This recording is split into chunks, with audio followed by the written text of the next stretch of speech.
The excitement this year has been over what they've lost, not what they've done. DeMarcus Ware and Jason Hatcher are out. Henry Melton is coming in with that torn ACL. So what is the plan going forward in 2014? For more on the Cowboys, back to Orlando. NFL Insiders with someone who might know a thing or two about that. There's never a dull moment in Big D, so we're happy to have Jason Garrett here so we can grill him, or no, I mean cover a myriad of topics. What do you think gets the most overblown that you just keep hearing? In regards to the Cowboys? Yeah. Oh, I just think there's a lot of interest in football in Texas. If you go to a high school football game in Texas, it's a big deal. College football is certainly very popular, and certainly the Cowboys are and have been for a long time. So people are interested. People care about the Cowboys. They have a passion for it. And some people love the Cowboys. Some people don't really like them at all. And we're just part of that whole thing. It comes with the dinner. It's been that way for a long time. Well, I guess it's sort of a diplomatic way of putting it. But what do you think the biggest misconception is? Oh, I think there are a number of different misconceptions, but I still go back to the interest thing. You know, I think a lot of people make comments about our owner, Jerry Jones. Jerry Jones loves football. He loves the National Football League. He loves the Cowboys. He'll do anything in his power to help us win.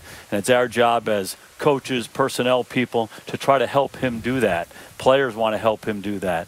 I had the good fortune of playing for him, being an assistant coach for him, and now being a head coach for him.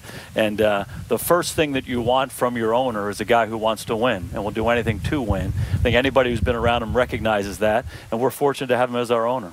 Jason, with Scott calling the plays, how would you expect the offense to be different this season? Oh, I think we have a system of football that we believe in. We have a philosophy of football that we believe in. It's been good for us on offense for a number of years. And we want Scott to come in and implement what he wants to do. But I think we hired him with the understanding that he and I believe in the same kinds of things. We want to play the same kind of offensive football. And he can bring so many things to the table. His perspective from the different teams that he's been with. His quarterbacks have always played well. His big-time receivers have always played well. You know, when he's had good runners, the runners have always played well. He attacks the defense. Those are things that we believe in. He and I are very much on the same page. He'll bring some new ideas, freshen us up a little bit, and hopefully help us grow. It's such a deep draft in so many ways. What are you most enthused about with this draft class? Well, what's exciting about the draft class, it is deep, and it's deep at a lot of different positions. So you try to go in as a team to have your roster be as deep and as it can be, so you don't have to go in and say, hey, we have to draft this position or that position. And so when the draft is deep, you can go in there and be pure and say, hey, with the 16th pick, we want to take this guy because we think he's the best player. We can do that in the second round and all the way through the draft. So that's an exciting thing for us. I noticed that when you went to Duke, your annual trip to Duke there, usually you go to see Coach K, right?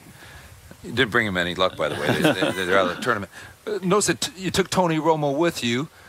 He can still shoot three-point shots, but where is he on his rehab? And when do you expect him to be able to do quarterback skills as opposed to the basketball skills? Yeah, you know, Tony's worked very hard, you know, coming off of that back surgery. Had it that week before, week 17, a few days after we played the Redskins. And the surgery went well, and his rehab has gone well. He's worked very hard, spending a lot of time with rehab people, getting that back right.